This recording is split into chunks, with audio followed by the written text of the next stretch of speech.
अस्सलाम वालेकुम क्लास। आज का जो हमारा टॉपिक है वो एक्सेसरी ग्लैंड से रिलेटेड है, एक्सेसरी ऑर्गन से रिलेटेड है जो कि डाइजेस्टिव सिस्टम के साथ अटैच हैं।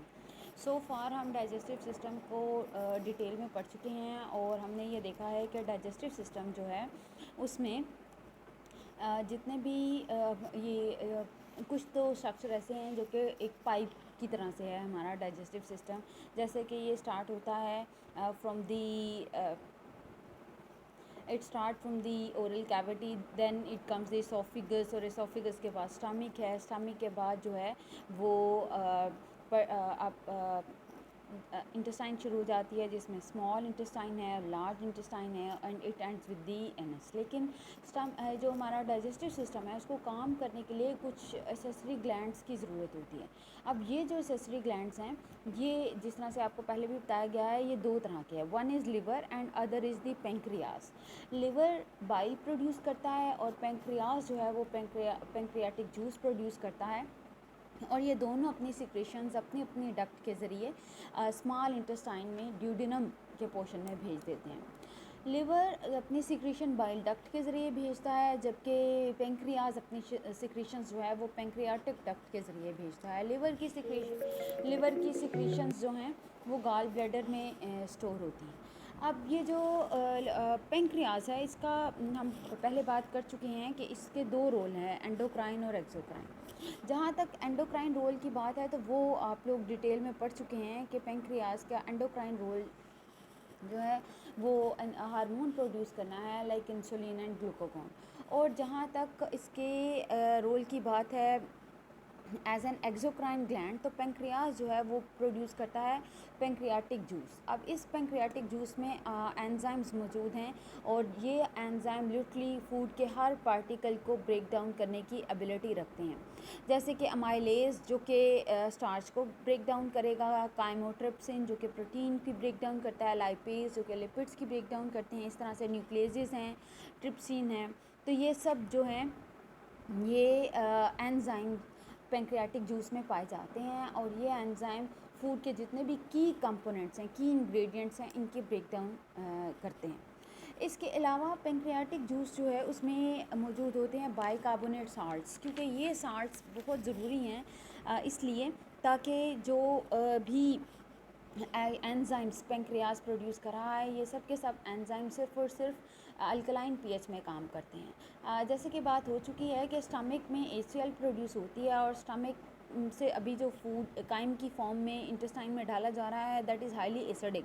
तो ये एंजाइम उस एसिडिक इन्वायरमेंट में काम नहीं कर सकते, तो इसलिए पेंक्रियाटिक जूस जो है वो बाइकार्बोनेट साल्ट्स भी प्रोड्यूस करता है ताकि जो फूड है जो काइम है उसको उसकी इन्वायरमेंट जो है वो अल्कलाइन बनाई जाए ताकि ये पेंक्रियाटिक एंजाइम जो हैं उस एनवायरनमेंट में काम कर सकें।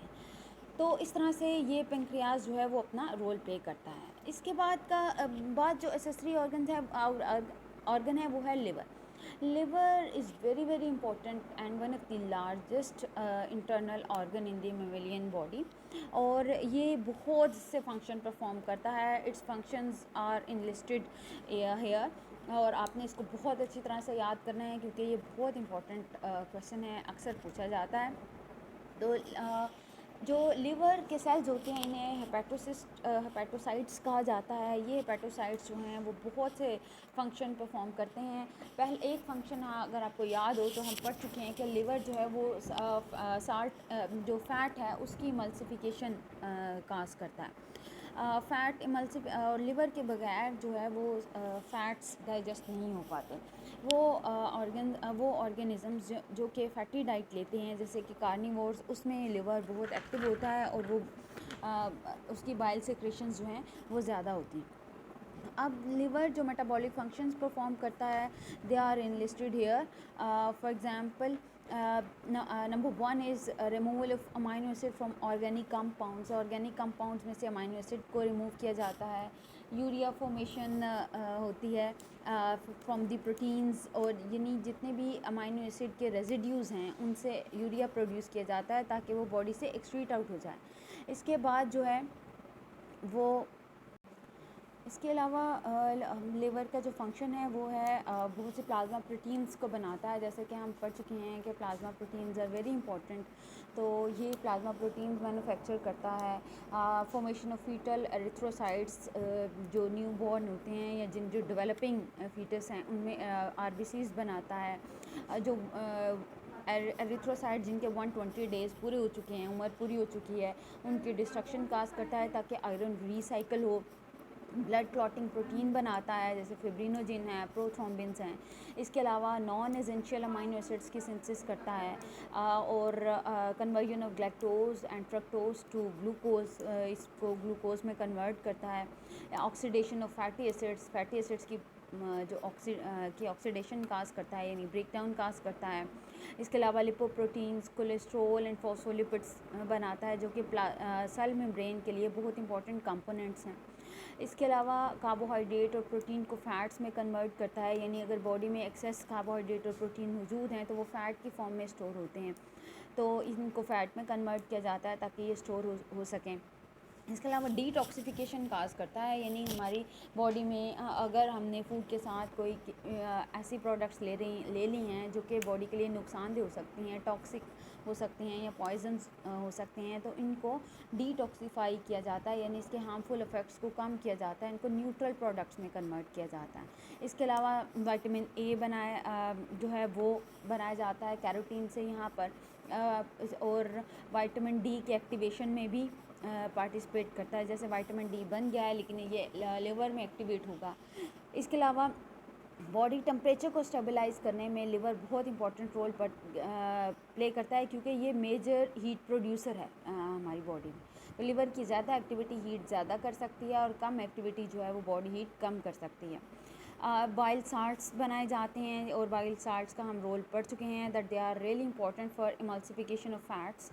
और लास्टली ये स्टोरेज जो है वो सेंटर है जिसमें liver store glucose in the form of glycogen, और इसके अलावा बहुत से फिर देन एंजाइम जो हैं वो इस ग्लाइकोजन को दोबारा से ग्लूकोज में कन्वर्ट कर सकते हैं। इसके अलावा जो फैट सॉल्युबल विटामिन्स और मिनरल्स हैं वो भी यहाँ पर जो है वो स्टोर होते हैं। ये हम पढ़ चुके हैं कि लिवर जो है वो अपनी सिक्रेशंस को गाल ब्लैडर में स्टोर करता है, और गाल ब्लैडर जो है वो लिवर के सेंटर में स्ट्रक्चर है जो कि बाइल को स्टोर करता है और उसको वक्फे से जो है वो भेजा जाता है इनटू दी ड्यूडिनम, जहाँ पर फ़ैट एमल्सिफिकेशन होती है। बाइल साल्ट जो हैं वो फैट डाइजेशन की एंड प्रोडक्ट्स के साथ कंबाइन कर जाते हैं और माइसील्स बनाते हैं। माइसील्स आर दी लिपिड एग्रीगेट्स, यानी ये फैटी एसिड्स और ग्लिसरॉल्स होते हैं जिनकी सरफेस पर बाइल साल्ट्स कोट हुए होते हैं। In this form these micelles can get enter into the microvilli and into the lacteal system. तो ये माइसील की फॉर्म में जो है वो लैक्टियल सिस्टम में एंटर होती हैं। तो इस तरह से ये बहुत से रोल हैं लिवर के जो आप लोगों ने अच्छी तरह से कर लेने हैं। और ये table this is also very important. यहाँ इस टेबल में आल्दो इसकी बात हम कर चुके हैं, लेकिन यहाँ पर प्लेस ऑफ डाइजेशन है यानी ओरल कैविटी, इसोफिगस, स्टमक और स्मॉल और लार्ज इंटेस्टाइन, और यहाँ पर जो मेजर इनकी सिक्रीशंस हैं उनको बताया गया है, जैसे कि माउथ में स्लाइवा और म्यूकस सिक्रीट होती है, इसोफिगस में सिर्फ म्यूकस सिक्रीट होती है, स्टमक में गैस्ट्रिक जूस है, गैस्ट्रिक जूस के कंपोनेंट्स बताए गए हैं। इसके बाद स्मॉल इंटेस्टाइन है, और स्मॉल इंटेस्टाइन में 3 तरह की सिक्रीशंस आ रही हैं, लिवर से बाइल, पेंक्रियाज से पेंक्रियाटिक जूस, और इंटेस्टिनल ग्लैंड्स जो कि अपना इंटेस्टिनल जूस प्रोड्यूस करते हैं। इसके अलावा म्यूकस ग्लैंड्स हैं जो कि म्यूकस प्रोड्यूस करते हैं। लार्ज इंटेस्टाइन में भी म्यूकस प्रोड्यूस होती है। Throughout the digestive tract mucus जो है वो प्रोड्यूस होती है ताकि जो फूड है वो मॉइस्ट रहे, और इसका रोल हम सब पढ़ चुके हैं। जो डाइजेस्टिव फंक्शंस हैं वो ये आप लोगों ने इसको अच्छी तरह से याद कर लेना है। ये आ सकता है, सारा टेबल भी पूछा जा सकता है, या कोई पर्टिकुलर ऑर्गन का भी जो रेफरेंस देकर इसकी सिक्रीशंस और एंजाइम वगैरह के बारे में पूछा जा सकता है। विद दिस हमारा चैप्टर ख़त्म हो गया है, और ये बहुत इंपॉर्टेंट चैप्टर है, आपने इसको अच्छी तरह से याद कर लेना है और इसके जो एंड पर एक्सरसाइज है वो भी करनी है।